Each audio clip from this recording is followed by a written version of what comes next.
Welcome for another session of Intro to Kabbalah.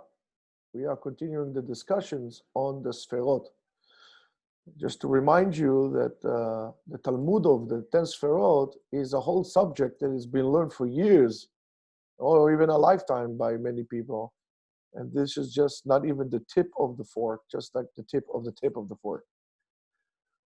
This shiur is dedicated to the well-being of our friend Mike Singer, dear friend Rachel Chaya bat Sarah, and to the Hatzlacha of Fegel Sarah bat Reuven Lev.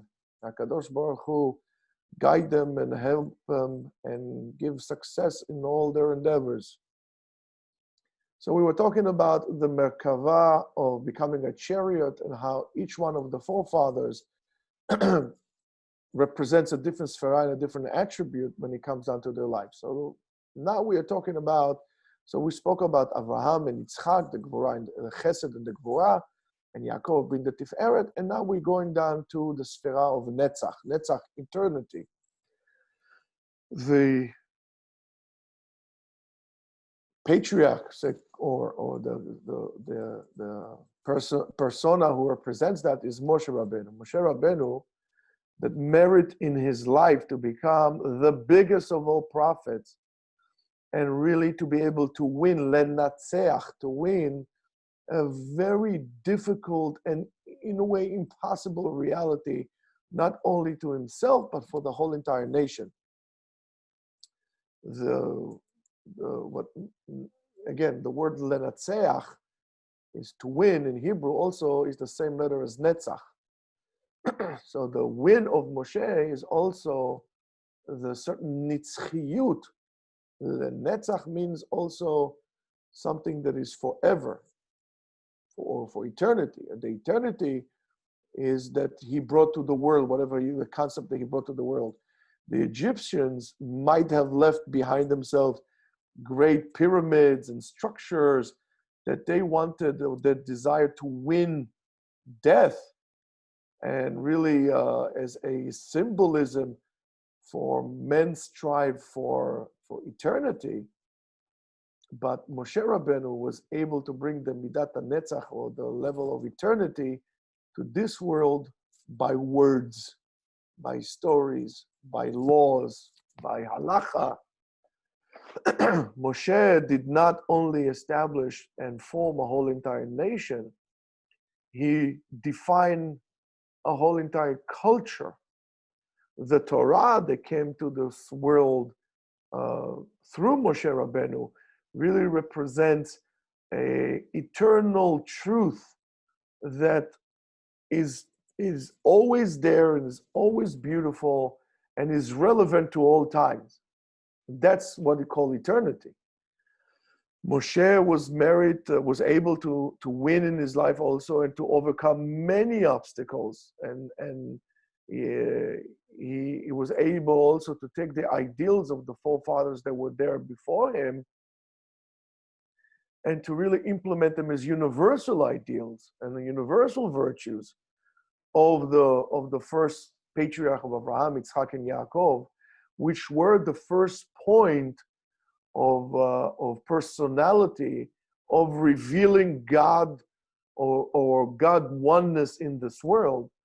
And Moshe Rabbeinu was meant to bring this world the awareness, the new awareness, that in a way carried up the whole entire world with this new belief, the concept of one God. So that's Netzach is Moshe Rabbeinu. Prophecy comes from Netzach. Netzach is on the right side. Now we know when Yaakov Avinu had the battle with the angel of Esav, they wanted to put the doubt in Am Yisrael. Remember? And Amalek came from him. Amalek is the same gematria as doubt. He wanted to put the God in Am Yisrael to implant the seed of doubt in the Jews. Every time a Jew has a doubt, his doubt comes from that seed of that was implanted in the spiritual DNA of Am Yisrael. That, what he did, and if you remember, Yaakov Avinu was limping. What the angel did, he so-called dislocated, or I guess he suffered from a torn librium, and he was limping. What it did, it disconnected the midah of Netzach.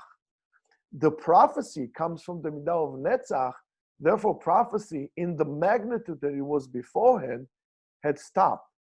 Only few individuals were able to have prophecy, and not like it was beforehand when many people, when prophecy was something common. And it was not fixed until, as we say, as the Ari says, Shaul Yemini, Shaul, from Shevet Yemin, but it's called not Shevet Yemin, Hayemini, from the right side, because he was the only one who did not bow to Esav, which Amalek came from him. He was the only one who was able to fix that. And when Agag was killed, prophecy just came down like a flow back to this world. Then prophecy was coming again. So prophecy comes from the quality of Netzach. That's why Moshe was the highest prophet of all. On the other side, we have on the left side, and again, everything is right versus left. We have the Sfera of Hod. Hod means glory, and that is Aharon HaKohen, right? Remember, the Kohen, the high priest wears very glorified clothing and so on and so forth. So when you have Moshe, Moshe was the leader, was the determined leader. Moshe was a very busy person, always running, always doing things. On the other hand, you had Aharon. Aharon was more passive. Aharon was more quiet. And when the son of Aharon died from Nadav and Avihu, from the fire, from the divine fire, it says, Vayidom Aharon. Aharon was quiet. Aharon did not, tore his clothes and screaming and yelling and carrying on. And asking questions. Aharon became quiet. And that silence that Aharon had was something very eternal, very, very deep. He revealed, right, that by having this, basically, I guess Aharon came with the concept of the sound of silence, right? And maybe that's why Disturbed makes a very good sound of that. And maybe only that's why who sings it, Simon and Garfunkel, the two guys from Main Street, and Disturbed, right? Whatever his name is. So that is that the voice that he revealed, it's that sound of silence in which you could, when that happened, you could reveal God in the deepest form, the deepest possible way. In other words, when there's a lot of noise around you, for whatever reason, God seems to fade away into the noise. That's why I guess in urban communities, in big metropolitan area, there aren't so many religious people. There's too much noise. You can look for the sound of silence inside of you. You need to go out to the deserts, look behind me, there's deserts. You need to go to the deserts. You need to go to places where, and you could really hear that. I remember being in the desert many times myself. For years, I lived in the desert. And it is the sound of nothingness. It's can become very overwhelming. Your mind is always busy to chatter, is looking for noise, for birds, for cars, for crickets. When you go to the desert and you're in the middle of nowhere and there's no one around you, it kind of takes you back. And all of a sudden you hear what you might think is a drum, but you realize it's not a drum. You can hear your heart. And guess why? That's why the Am Yisrael had to also maybe go to the desert for that. That to receive God, you can only start recognizing Him in a place that are not going to be a lot of people. And that's what you could reveal it again. Just like Yitzchak Avinu, his desire in this world was really to elevate the holy sparks that got dispersed into the house, bring him back to the roots. So is Aharon dedicates his life, all his life, to Avodat Hashem. And it's very interesting because we says What do we say about Aaron? Aaron was Rodef Shalom. Shalom is not just saying hi or just saying peace. Shalom is a representative of God, shlemut, completion, wholeness. Shalom is one of the names of God. So Rodef Shalom, Aaron was basically chasing after and pursuing this divine harmony in all his aspects. Because it says, the Chazal tells us, the member says, Rodef Shalom ve'ahuv al habriot, u'magdim Shalom lechol adam. He would magdim Shalom, he would bring the name of God into everybody. He would recognize that divine spark in every person, and he would apply and talk to that spark into the good part, the uncorrupted part. And if you take this, and you could interpret that in a different way, oh my goodness, you can make delights out of this. It's really amazing about Aaron. Aaron in his actions, all his actions in this world were for holiness, to kedusha, for elevation, for spiritual elevation. He was able to lift every mundane act of this world into something that it's called holy. That's why he became the Kohen Gadol, the high priest. If you take Moshe and all these great actions that Moshe did, Aaron was very nurture in this avodat Hashem, in this complete, in the routine of the priesthood. Moshe, that was a prophet, really brought great truth from heaven.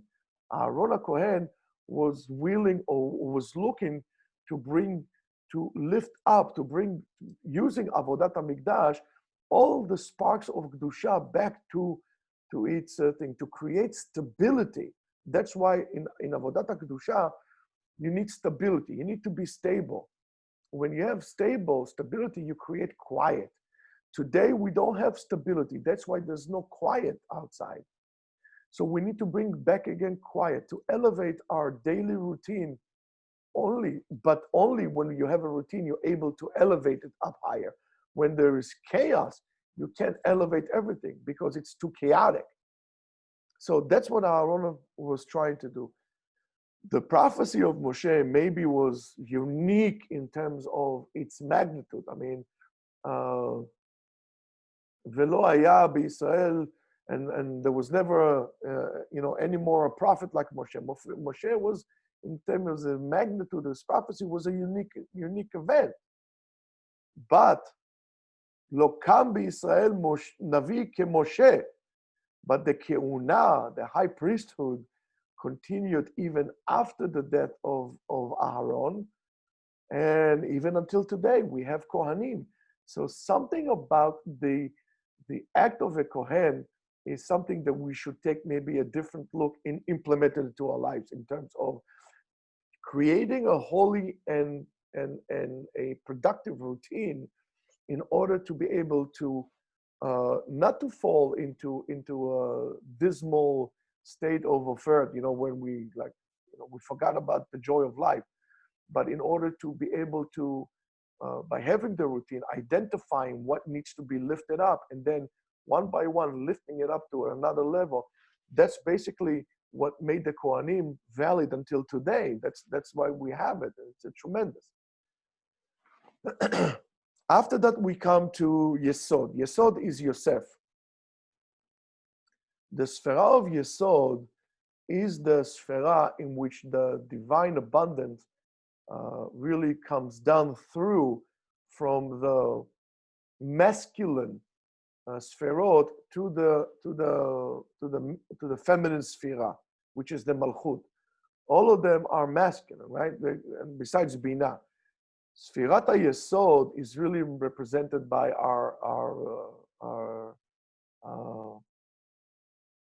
sexual organs, call it this way. Whether it's the way that Yosef came to this world, and the way Yosef, came about, even in his life.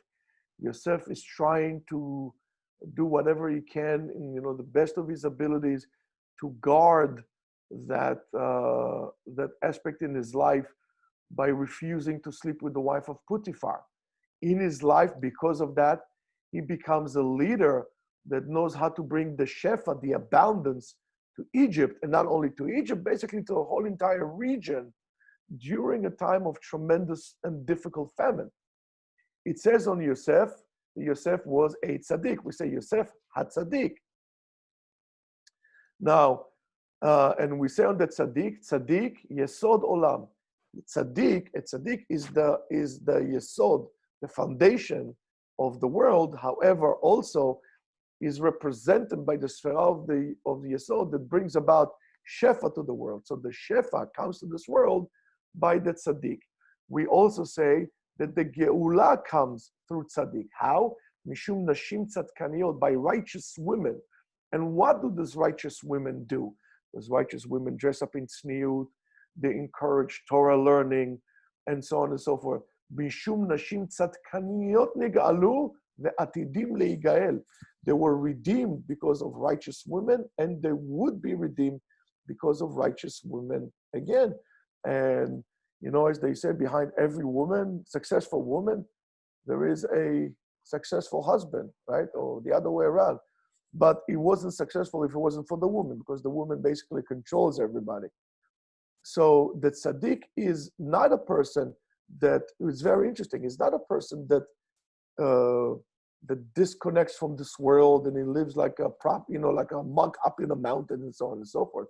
But on the contrary, a tzaddik is a person who is seeking to sanctify this world and to be able to be mashpia, to influence this world by what we call shefa bracha of both physical and spiritual abundance, by blessing on that. And you know, really, and if you want to influence someone, you have to acknowledge both aspects. You have to acknowledge you can influence somebody and maintain them being poor. That's why we are obligated, you know, for the mitzvah of tochecha, to give rebuke to a fellow Jew. However, we are also responsible for achicha Etzion. We cannot close our eyes from a poor brethren, and we need to support them. I guess if we want to really be able to influence people, and I'm going to tell you this, and you know, I don't like to become political, but I'm going to tell you the following. If we want to really be able to inflict change in our society, we need to do one or two things. We need to give people abundance of spirituality. In other words, acknowledging their spiritual aspect, and also to care for them in terms of their materialistic needs. Now, what I mean by that, by all means, it's not entitlement programs, because by entitlement programs, what you do is you create a dependency, and you know, in terms of financial and materialistic, and you also create a certain aspect of, should I say, resentment. Because whether you like to get freebies or not, at the end, you hate the fact that you have to get it. So what we're doing today is not good. And if a change really needs to be done, that's how change should do. Yosef was the bridge between heaven and earth by his dreams and the way he interpreted dreams as well. He knew how to connect reality to a higher level, to elevate reality, the whole reality, to a totally different level. That's why that's why that tzaddik is very important. He was also pursuing justice. And he knew that the justice ultimately is justice that is done by heaven, not by men. Now that brings us to the less sfera. The less sfera is the sfera of malchut, kingship. Now, if we know, you know, if you remember what we said the sfera of Bina, which is mother, is one, and then the other feminine sfera is the sfera of Malchut. And we know where we have a special queen, her name was Esther HaMalka. Esther HaMalka, and David HaMelech also. David HaMelech is really the chariot for this Malchut. But also Esther HaMalka is also the chariot representative of this sfera, and also Rachel Imenu, right? Rachel Imenu, we says Leah is Bina, but Rachel Imenu is also from Sfera Malchut, and also Miriam HaNeviah.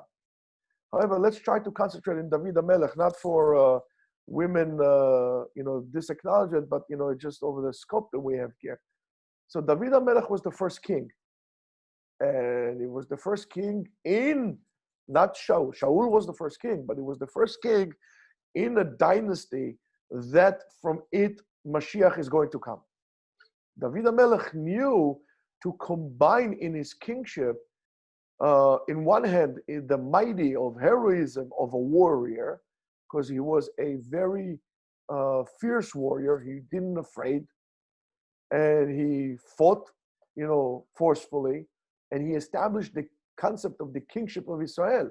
But together with that, David HaMelech was still a very gentle person. He was a poet. He wrote Tehillim. He made the music for Tehillim, in which today we were lost. David HaMelech established the Kehuna, kingship, also because of the tradition that he had. David HaMelech established in this world, was able to fulfill this world, what is so-called the complete and appropriate kingship. The way he dealt, and was really admirable, the way he dealt with his human weaknesses, and then also his sins. On that we say, Modeh ve'ozev Yerucham, he who admits, right, and leaves what he does, that's the person who has an atonement. Really expresses the ability to be able to conduct yourself, and as a human and as a king. To conduct yourself in the concept of tshuva, to become a Baal tshuva, and really being able, by the process of tshuva, bringing back the nitzotzot to its source.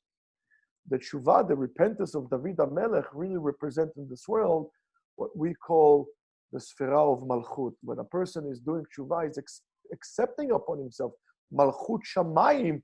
So tshuva is representative of Sferat Malchut. It's a tremendous tikkun.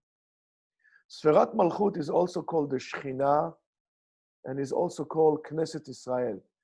The Malchut of Bet David is not only a Malchut that came to glorify the king, who is right now the king, but also to be a kingship that is able to acknowledge and to do the tikkun and representative of God in this world.